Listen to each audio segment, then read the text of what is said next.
Hoy continuamos con nuestro estudio de Apocalipsis y hoy veremos el capítulo 12, segunda parte, las cosas que sucederán después de estas, las dos grandes señales. El hijo varón, Apocalipsis 12:5.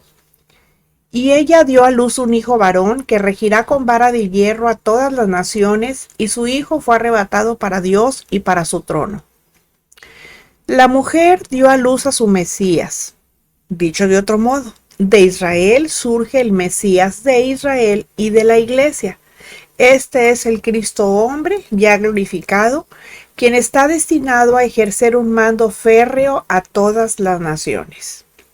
Primera de Juan 5:19. Sabemos que somos de Dios y el mundo entero está bajo el maligno.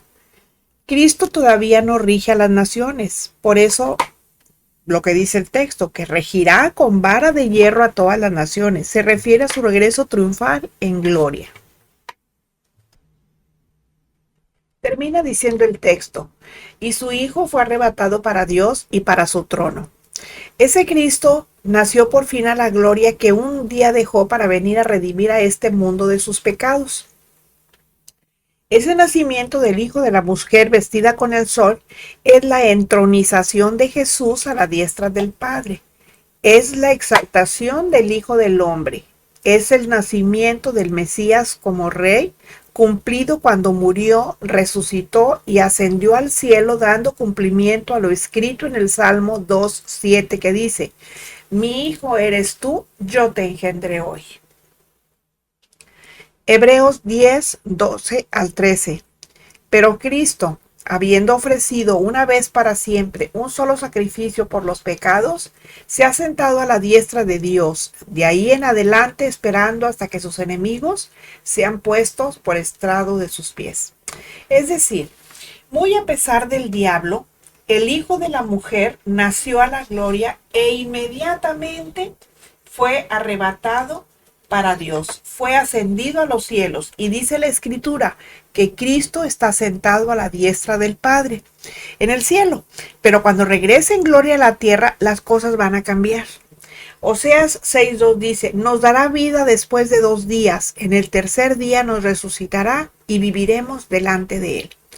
Ese tiempo anunciado por el profeta Oseas en el reloj profético de Dios se refiere a que el tiempo para Israel se detuvo justo cuando Jesús lo anunció antes de ir a la cruz en Mateo 23 del 37 al 39, cuando dijo: Jerusalén, Jerusalén, que matas a los profetas y apedreas a los que te son enviados. ¿Cuántas veces quise juntar a tus hijos como la gallina junta sus polluelos debajo de las alas, y no quisiste? He aquí, vuestra casa os es dejada desierta, porque os digo que desde ahora no me veréis hasta que digáis: bendito el que viene en el nombre del Señor. Juan 1:12. Mas a todos los que le recibieron, a los que creen en su nombre, les dio potestad de ser hechos hijos de Dios. Y Juan, después de decirnos que el Hijo ha sido llevado junto a Dios, nos vuelve a hablar de la mujer, o sea, de Israel. Y aquí es donde se inicia un salto en el tiempo de aproximadamente 2000 años, haciendo referencia al tiempo de las cosas que son. El tiempo de la iglesia, cuando se nos abre la puerta grande a los gentiles con el inicio de la dispensación de la gracia. Hechos 9:15 dice: el Señor le dijo a Pablo: ve, porque instrumento escogido me es este para llevar mi nombre en presencia de los gentiles y de reyes y de los hijos de Israel. No obstante, todavía quedaba una semana de años por cumplirse de las 70 semanas determinadas sobre Israel y de las que nos habla Daniel 9:20 al 27.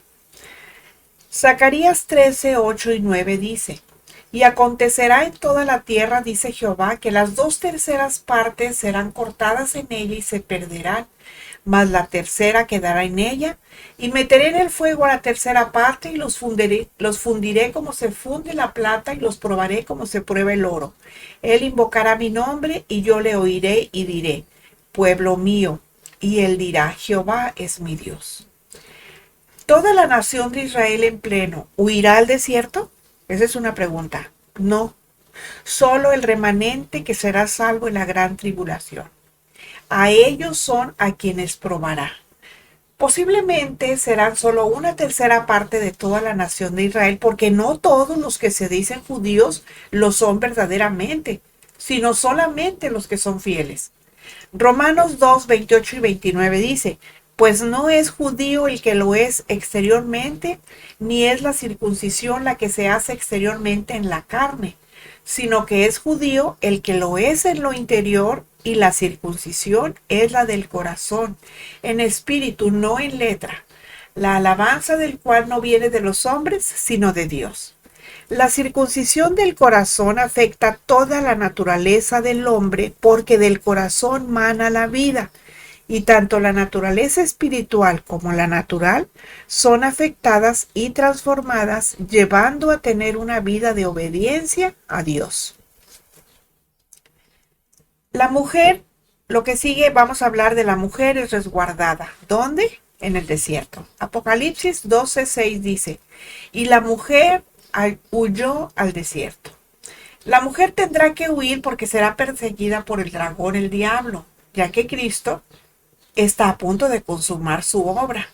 Dice Jeremías 37, dice, cuán grande es aquel día, tanto que no hay otro semejante a él, tiempo de angustia para Jacob, pero de ella será librado.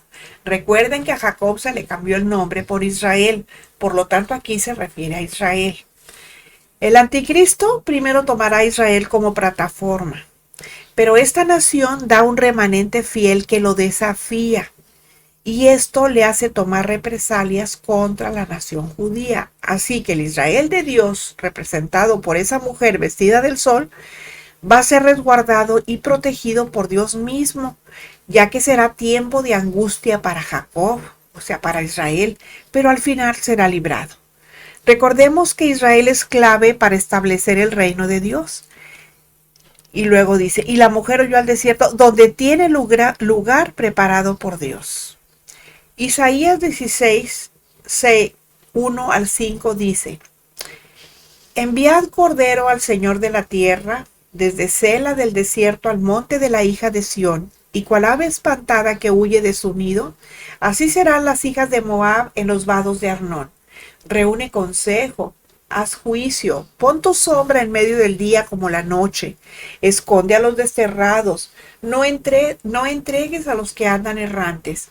Moren contigo mis desterrados, oh Moab, sé para ellos escondedero de la presencia del devastador, porque el atormentador fenecerá, el devastador tendrá fin, el pisoteador será consumido de sobre la tierra, y se dispondrá el trono en misericordia, y sobre él se sentará firmemente en el tabernáculo de David, quien juzgue y busque el juicio y apresure la justicia. Bueno, el remanente de Israel, del que ya hablé en el versículo anterior, va a tener que huir al lugar previamente preparado por Dios en el desierto. Es un lugar físico, es un lugar que sí existe. Y el profeta Isaías en los versículos 1 y 4 da algunas pistas al respecto. Bueno, obviamente yo no puedo asegurar que ese sea exactamente el lugar, pero en el versículo 1 nos habla de Sela. Esa es la ciudad llamada Petra. Una ciudad antigua enclavada en un lugar inaccesible en el desierto, en la actual Jordania. Y en el versículo 4 habla de Moab.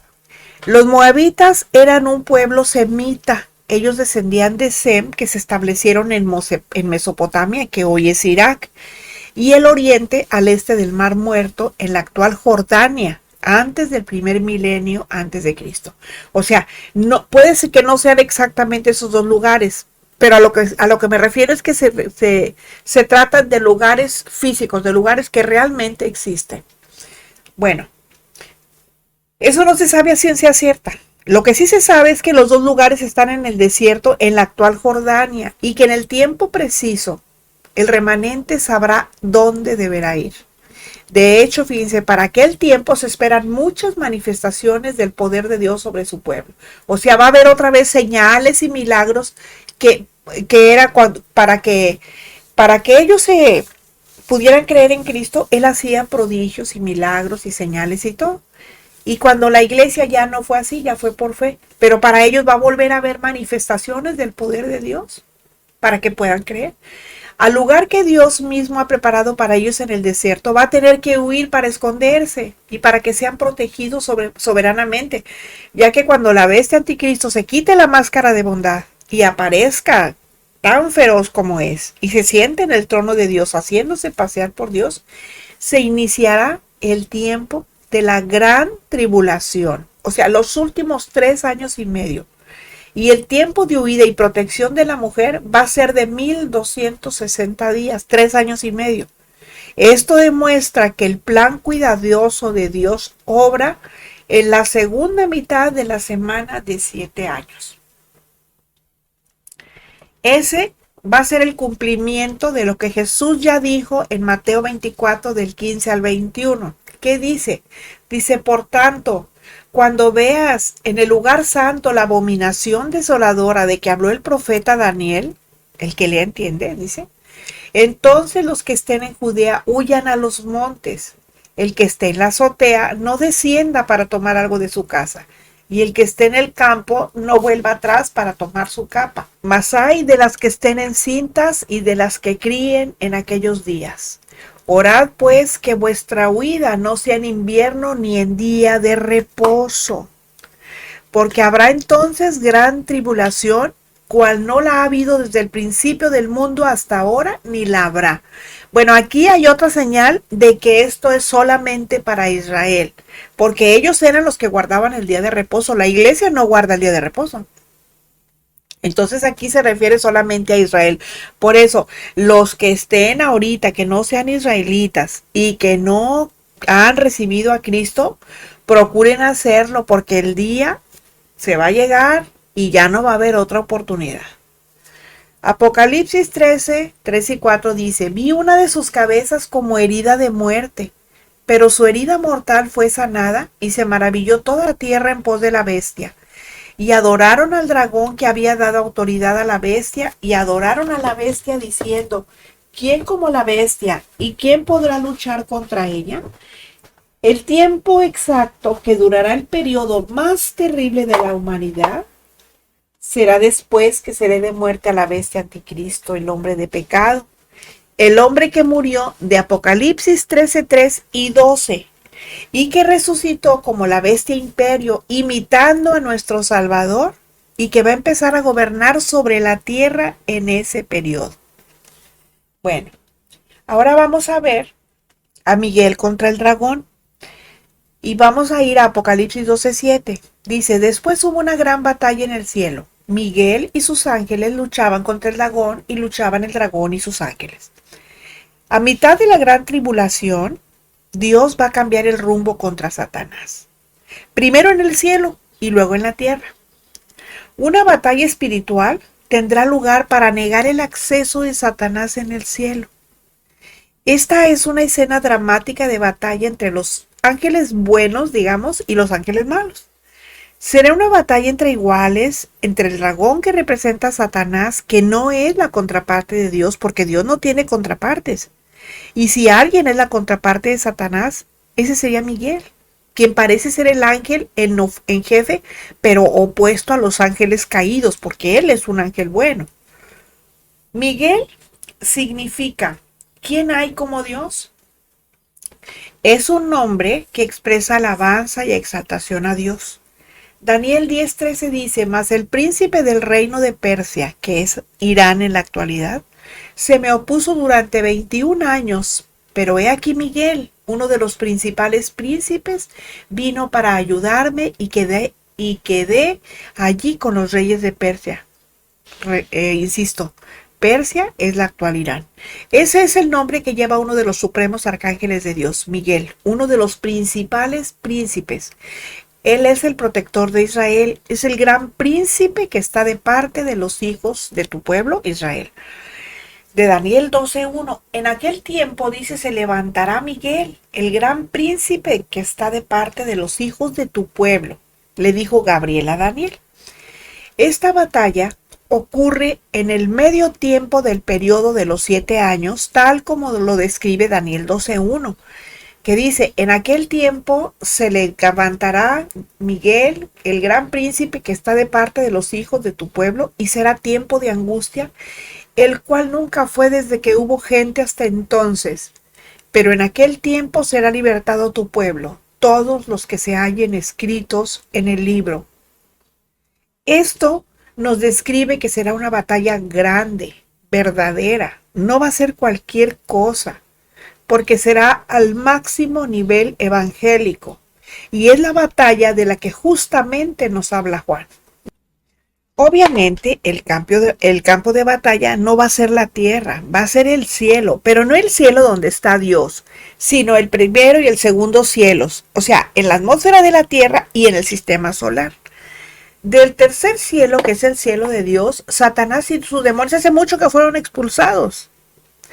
El contexto aquí es el de librar al pueblo de Dios, que como vemos es Israel representado por la mujer revestida del sol, según la señal que vio Juan. Será tiempo de angustia, cual nunca fue desde que hubo gente hasta entonces. Lo que va a ocurrir en la magnitud y proporción nunca ha ocurrido desde que el hombre está sobre la tierra, jamás.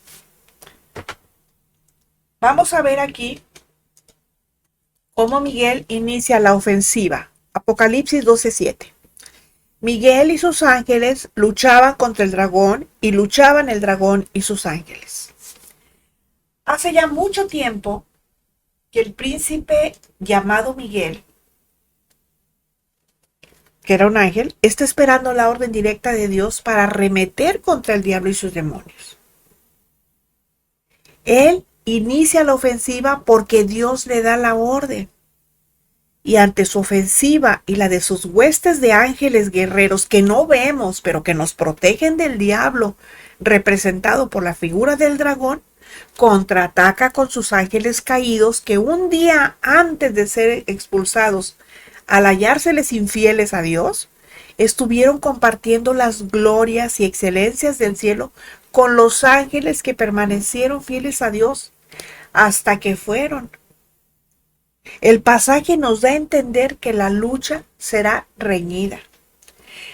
No podemos imaginar cómo será y cómo va a ser esa lucha, ¿verdad? O cómo es esa lucha. Sabemos de la lucha entre hombres que mueren cuando son heridos de muerte, pero los ángeles, tanto buenos como malos, son espíritus, esos no pueden morir. Y sabemos que los demonios, que son los ángeles caídos, solo experimentan tormento y sufrimiento, pero no llegan a morir. Y eso es algo parecido a lo que ocurre con los espíritus y almas de los hombres que mueren sin Cristo y van al infierno. Porque allí son conscientes de todas las cosas, o sea, allí no están muertos, allí están vivos. Sufren los tormentos preparados para ellos, pero ni mueren ni pueden morir. Y eso, no crean ustedes que es temporal, eso va a ser por toda la eternidad. Así como los que están en Cristo van a vivir eternamente, estos también van a vivir eternamente, pero en el infierno, o en el lago de fuego más bien. Ahora vamos a hablar del dragón. El dragón, es evidente que se trata del mismo dragón escarlata ya mencionado en el 12:1. Satanás, quien encabeza toda oposición a la voluntad de Dios. O sea, el dragón es Satanás y él encabeza la oposición a la voluntad de Dios.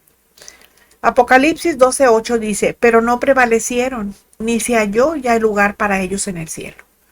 De la palabra cielo podemos pensar tanto en el cielo atmosférico como en el cosmos, donde están los planetas y las galaxias, o en el cielo de Dios. En este caso, y por deducción lógica, ya que Satanás y sus demonios no habitan en el cielo de Dios, entonces son echados del cosmos, o sea, del sistema solar y de la atmósfera de la Tierra, a donde luego la Escritura nos va a decir. En el cosmos, donde están los planetas y las galaxias y demás sistemas solares que también son creación de Dios, los demonios no habitan, porque ellos están donde están los hombres, en el cielo atmosférico. ¿Cuál es el objetivo? Pues es destruir lo que Dios más ama, que es la humanidad, y por la cual Dios envió a su Hijo. Entonces, podemos decir que los demonios están donde Dios quiere que estén. Están en la tierra donde habitan los hombres. Apocalipsis 12:9 dice, y fue lanzado fuera el gran dragón, la serpiente antigua que se llama Diablo y Satanás, el cual engaña al mundo entero, fue arrojado a la tierra y sus ángeles fueron arrojados con él. Ser lanzado. Se trata lógicamente de un desalojo violento con el que se da un paso más en la degradación final de Satanás. Recordemos que la base de su derrota definitiva tuvo lugar cuando nuestro Señor Jesús murió en la cruz y resucitó. Posteriormente, el texto da una descripción abundante del personaje de quien se trata. Todavía hay muchas personas que no creen en su existencia, pero eso es parte de la estrategia del diablo, de Satanás, porque si una persona no cree que su enemigo existe y está ahí, pues entonces difícilmente se va a poder defender. Por eso Juan quiere dejar constancia de quién es realmente Satanás, el siniestro personaje, y lo describe como el gran dragón, lo describe como la serpiente antigua que se llama Diablo y Satanás, el cual engaña al mundo entero. Ahora vamos a ver qué significan esos nombres. Por ejemplo, a ver, el gran dragón. El gran dragón sugiere grandeza y poder destructivo. La serpiente antigua, ahí lo está identificando con la serpiente que apareció en el Edén a nuestros primeros padres. Se llama diablo. Esa palabra diablo significa calumniador, significa acusador, significa difamador. Todos esos que calumnian, que acusan y difaman sin pruebas son diablos. Con este título se describe no solo lo que es, sino lo que hace, porque su propósito es acusar a los hombres ante Dios. Luego también dice que es Satanás. Satanás significa adversario, contrincante, antagonista. Él es el mayor opositor de Dios y de los hombres. Y dice que el cual engaña al mundo entero. El Señor Jesucristo ya nos dijo de él en los evangelios que él era mentiroso y padre de mentira, porque él seduce con mentiras a los hombres y así los conduce a su destrucción. Fíjense, aunque nosotros no entendemos por qué, Dios ha permitido a Satanás tener algún tipo de acceso al cielo. Es un hecho que así es, aún después de su caído. Por ejemplo, fíjense, aparece ante Dios en Job 1 del 9 al 11. Dice ahí, respondiendo Satanás a Jehová dijo, ¿acaso teme Job a Dios de balde? ¿No le has cercado alrededor a él y a su casa y a todo lo que tiene? Al trabajo de sus manos has dado bendición, por tanto sus bienes han aumentado sobre la tierra. Pero extiende ahora tu mano y toca todo lo que tiene, y verás si no blasfema contra ti en tu misma presencia. O también en Zacarías 3:1, allí dice, me mostró al sumo sacerdote Josué, el cual estaba delante del ángel de Jehová, y Satanás estaba a su mano derecha para acusarle. O sea, incluso los cristianos de hoy tenemos luchas espirituales. Y así lo enseña Efesios 6:12, que dice, no tenemos lucha contra sangre y carne, sino contra principados, contra potestades, contra los gobernadores de las tinieblas de este siglo, contra huestes espirituales de maldad en las regiones celestes. O sea, allá, donde está, ¿verdad? En el cielo.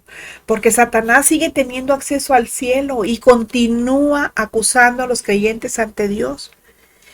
Pero ahora tenemos al Señor Jesucristo como nuestro abogado defensor. Dice primera de Juan 2:1, hijitos míos, estas cosas les escribo para que no pequen. Y si alguno hubiere pecado, abogado tenemos para con el Padre, a Jesucristo el justo.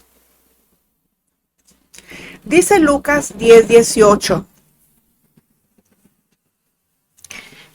Yo veía a Satanás caer del cielo como un rayo. Satanás hace muchos siglos que fue echado del cielo de Dios cuando fue arrojado a la tierra, pero con un poder limitado, sujetado a la obediencia a Dios.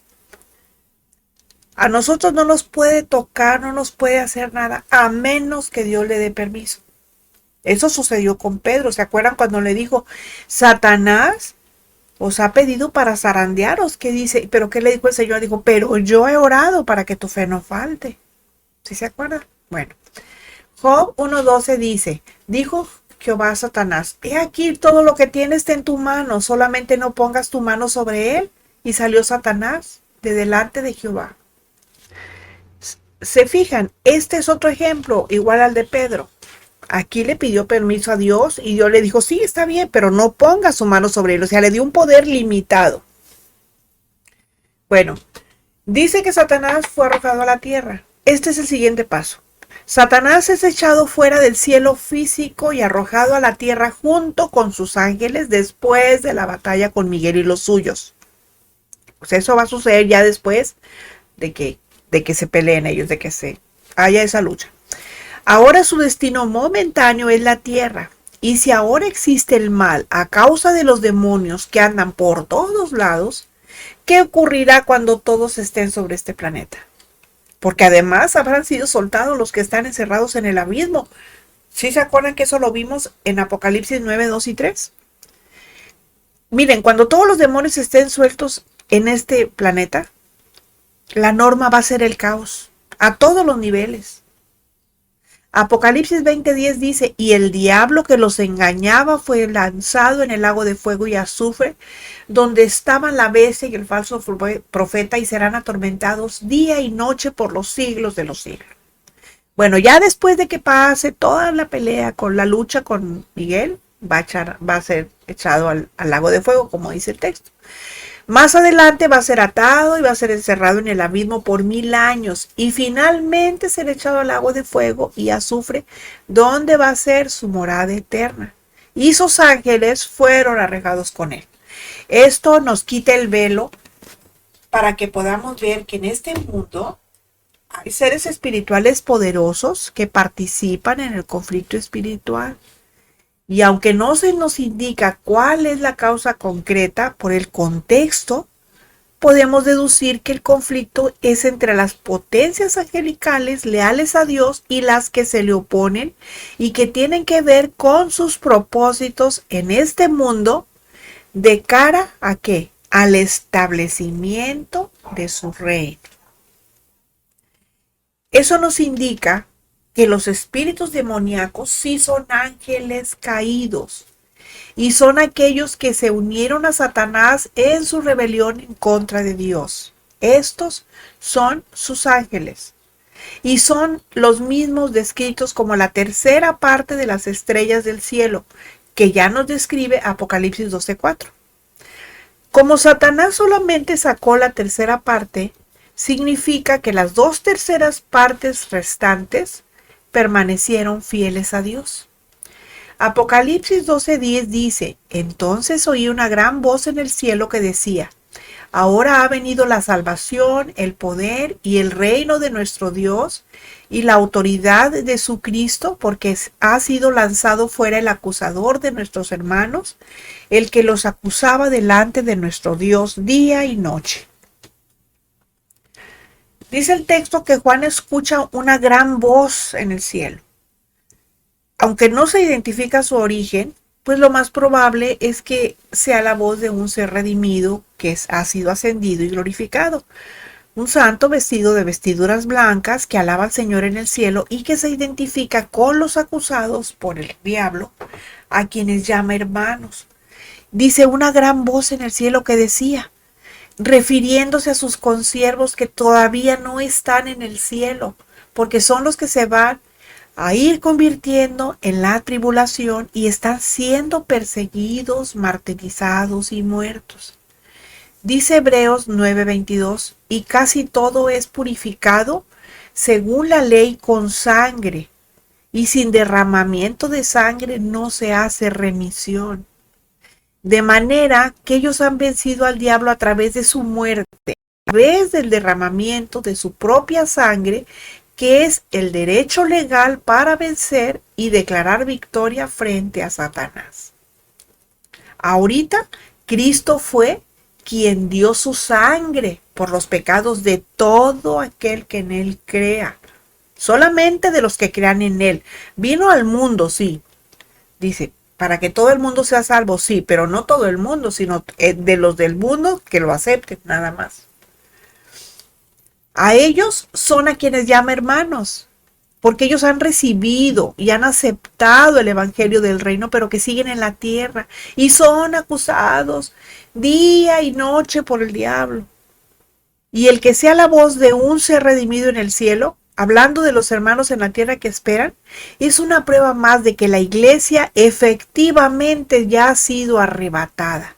Y los que no son israelitas, pues aquí se van a quedar, porque ya una segunda oportunidad para ellos como para Israel ya no la va a haber.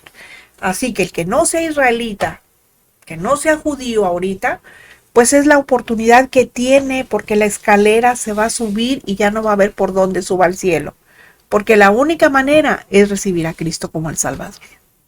Bueno, pero aquí el tema tiene que ver con la autoridad de Cristo y su reino. Por eso dice el texto, ahora ha venido la salvación, el poder y el reino de nuestro Dios y la autoridad de su Cristo. Aquí ya ha llegado el momento en que el Señor reinará sobre todos los reinos de esta tierra, tal como habían anunciado los profetas a lo largo del Antiguo Testamento.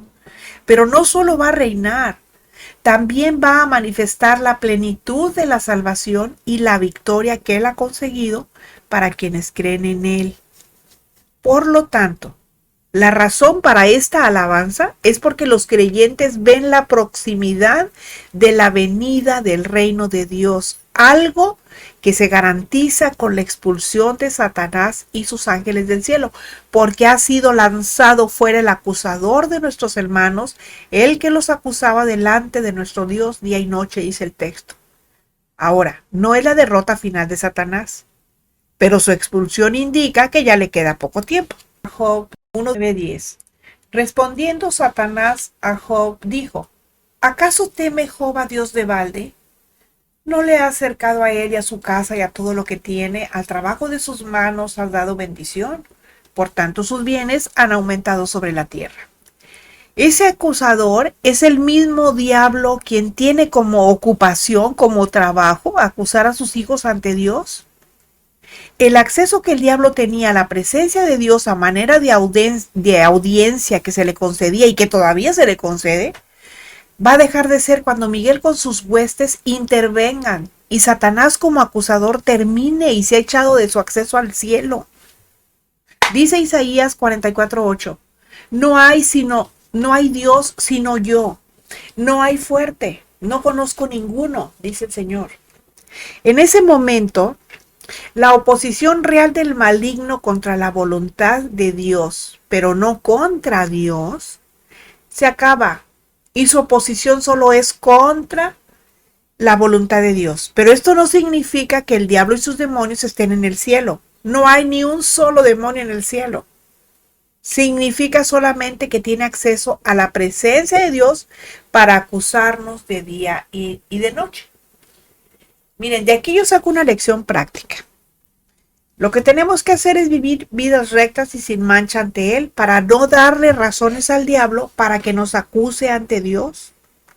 Tenemos que ponernos a cuentas todos los días, todas las noches, en la noche antes de dormir, pues ponernos a cuentas con el Señor, porque no sabemos si dormida el Señor nos vaya a llamar, no sabemos. Y no sabemos si hemos pecado de palabra, de obra, de omisión, no sabemos.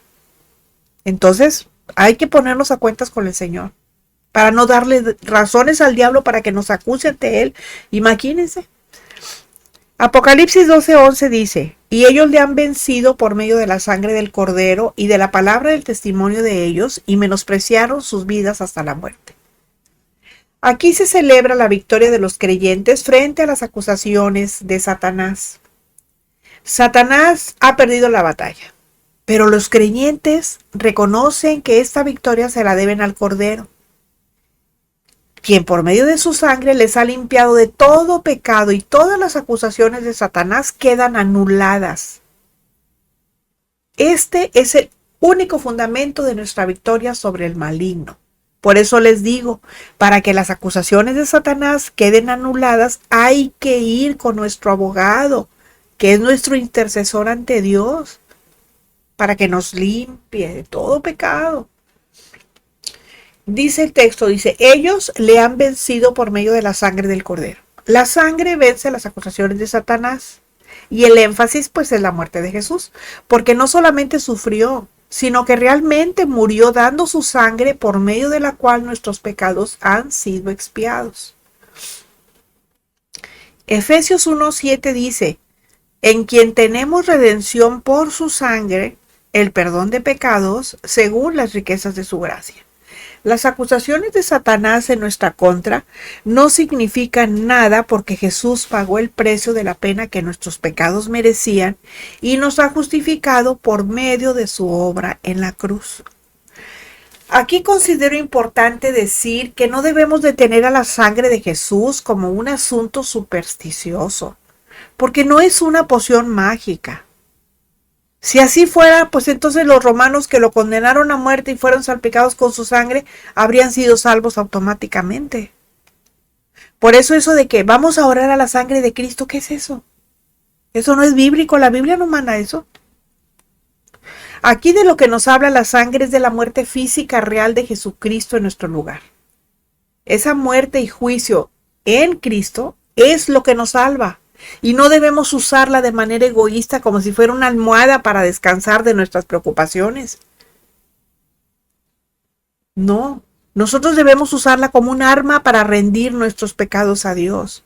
La palabra del testimonio de ellos, esa palabra testimonio tiene que ver con la confesión de su fe en Cristo, la cual les condujo a la muerte. En Mateo 24:31 dice, y enviará sus ángeles con gran voz de trompeta y juntarán a sus escogidos de los 4 vientos desde un extremo del cielo hasta el otro. Y luego dice, y menospreciaron sus vidas hasta la muerte. Su testimonio será tan grande y perseverante que van a olvidar que sus vidas correrán peligro y no se van a detener ante el martirio, sino que ellos de buena gana van a pagar el precio por su lealtad a Cristo, porque ya se van a dar cuenta que realmente era Cristo. Ellos no van a estar dispuestos a poner su vida por delante de su lealtad al Salvador. Y como sus soldados, van a tener que perderla a fin de conseguir la victoria sobre el diablo. Marcos 8:35 dice, porque todo el que quiera salvar su vida, la perderá. ¿Se fijan? Aquí está diciéndolo. Y todo el que pierda su vida por causa de mí y del Evangelio, la salvará. Eso es lo que sucederá en el tiempo de la gran tribulación. Que para ser salvos, si quieren realmente vivir eternamente, van a tener que estar dispuestos a morir. Y va a ser una muerte, pues así como les estoy diciendo, o sea, tremenda. Apocalipsis 12:2 dice, por lo cual alegraos cielos y los que moráis en ellos. Ay de los moradores de la tierra y del mar, porque el diablo ha descendido a ustedes con gran ira, sabiendo que tiene poco tiempo. En primer lugar, la exhortación a regocijarse está relacionada con el hecho de que Satanás ya no tiene acceso al cielo para seguir acusando a los creyentes. Pero en segundo lugar, estas son malas noticias para los moradores de la tierra. En este sentido, los cielos tienen por lo menos 2 motivos para alegrarse. Porque han sido limpiados de demonios y porque los que moran en ellos, o sea, específicamente el cielo de Dios, está recibiendo una gran cantidad de santos que menospreciaron sus vidas hasta la muerte.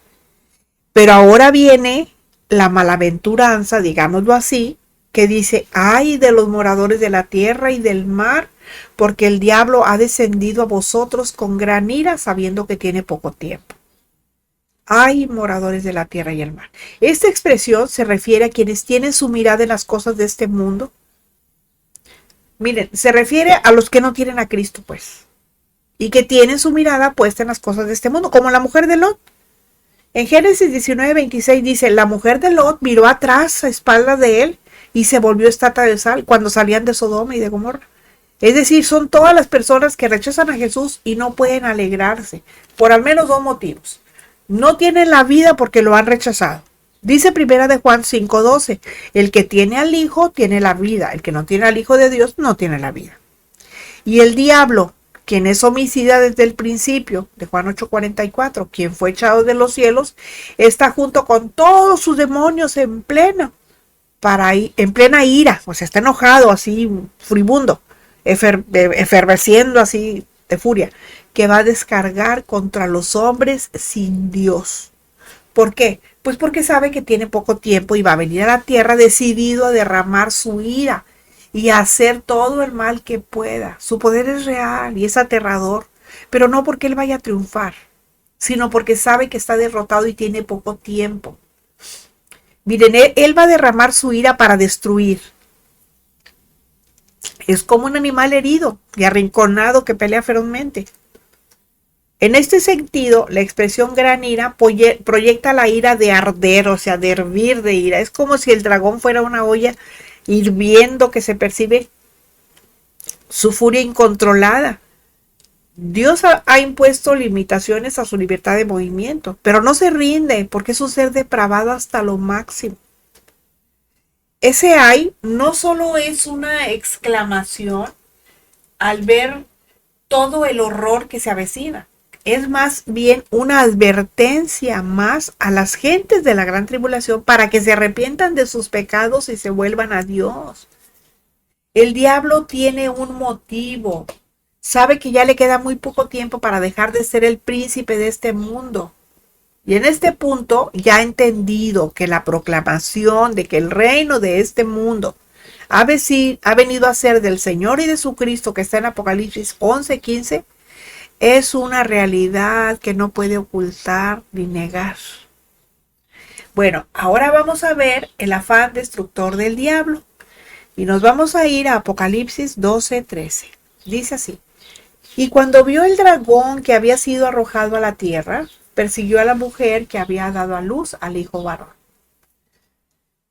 Bueno, el dragón ya no tiene acceso al hijo varón de la mujer, que era el principal objetivo de su ira. Desde ese momento se dirige hacia el pueblo de Israel.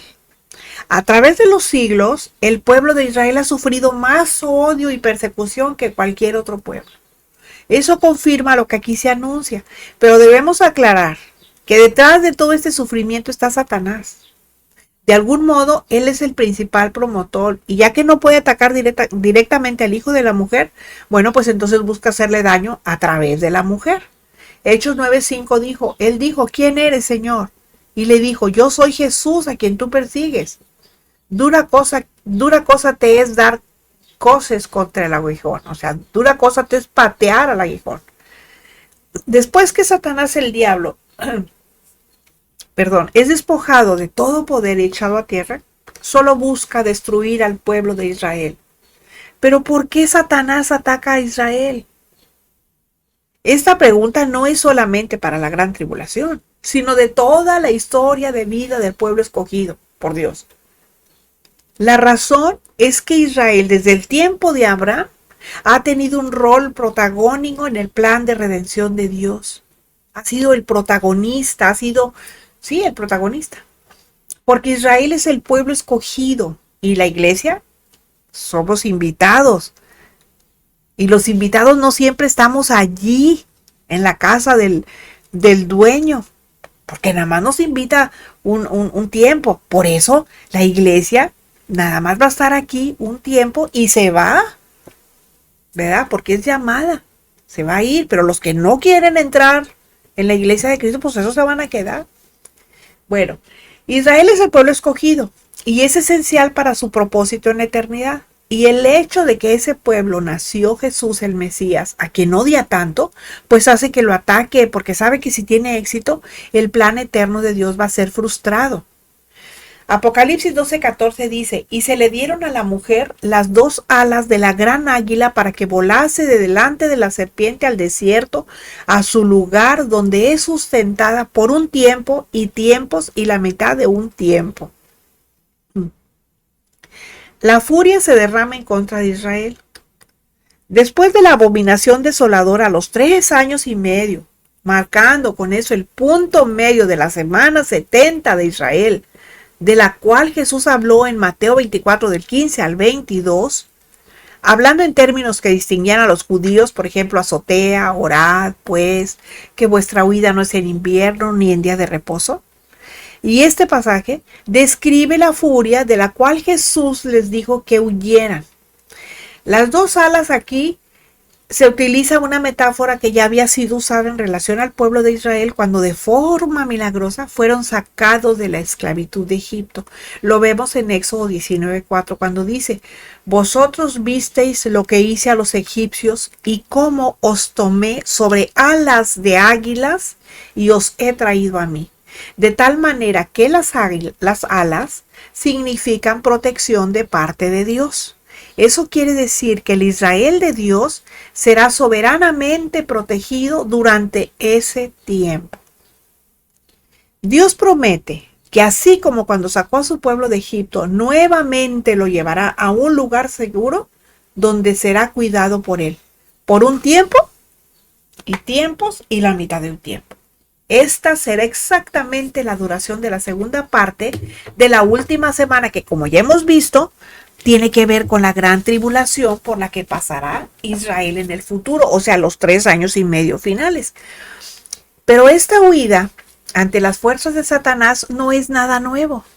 El Señor Jesucristo lo dijo en Mateo 24, 15 al 22, cuando dice: para que volase de delante de la serpiente. ¿Qué quiere decir eso?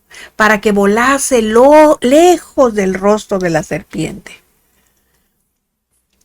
Eso quiere decir que los judíos escaparán tan rápido que va a parecer que irán volando, alejándose de la misma presencia de la serpiente.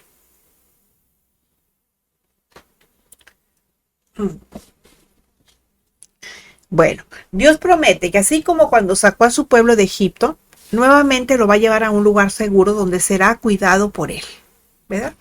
Bueno, la serpiente es sutil y podemos entender que el diablo, personificado como serpiente a través de sus hombres y encabezados por la bestia imperio y el falso profeta, va a intentar, valiéndose en un principio de la política y la diplomacia, destruir a Israel de forma más o menos oculta y sutil, dando con esto pues ventaja al pueblo de Dios para que se pueda ir a esconder al desierto, a su lugar, dice el texto.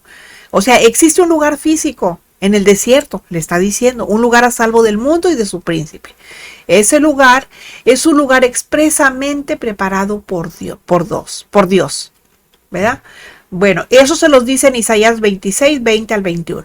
Ese lugar que Dios ha preparado para ellos en los días que están por venir. Apocalipsis 12, 15. Y la serpiente arrojó de su boca tras la mujer agua como un río para que fuese arrastrada por el río. Podemos relacionarlo con lo que le ocurrió a Israel cuando salió de Egipto, que también se encontraron en un momento delicado porque llegaron a estar atrapados entre el ejército egipcio y el mar. Pero Dios intervino y las aguas se abrieron y pudieron pasar. Jeremías 46, 7 al 8 dice: ¿quién es este que sube como río y cuyas aguas se mueven como ríos? Egipto como río se ensancha y las aguas se mueven como ríos. Y dijo: subiré, cubriré la tierra, destruiré a la ciudad y a los que en ella moran. Bueno, Apocalipsis 12, 16.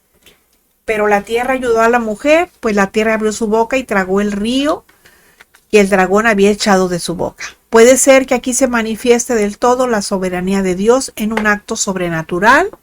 Este pasaje describe también la protección final de Dios hacia Israel cuando se desate la furia de Satanás, o sea, la bestia imperio en la gran tribulación. Eso lo podemos ver en Isaías 59, 19. Y luego tenemos Apocalipsis 12, 17, que dice: entonces el dragón se llenó de ira contra la mujer y se fue a hacer guerra contra el resto de la descendencia de ella, los que guardan los mandamientos de Dios y tienen el testimonio de Jesucristo. Satanás encolerizado aparece nuevamente, pero en esta ocasión impotente porque no va a poder dañar a Israel, que es blanco particular de su persecución por medio de la bestia imperio en los últimos días, y va a dirigir toda su furia para hacer la guerra contra el resto de la descendencia o simiente de Israel. Bueno, ya sea que apenas comience o continúe la feroz persecución de todos aquellos que no quieran someterse y adorar al gran dictador satánico, los mártires de este periodo fueron mostrados en Apocalipsis 7 del 13-14. Aquí será precisamente cuando Satanás pierda la batalla por las almas de los santos en el cielo, que él comienza su persecución sin frutos de sus cuerpos. Nos encontramos la próxima semana.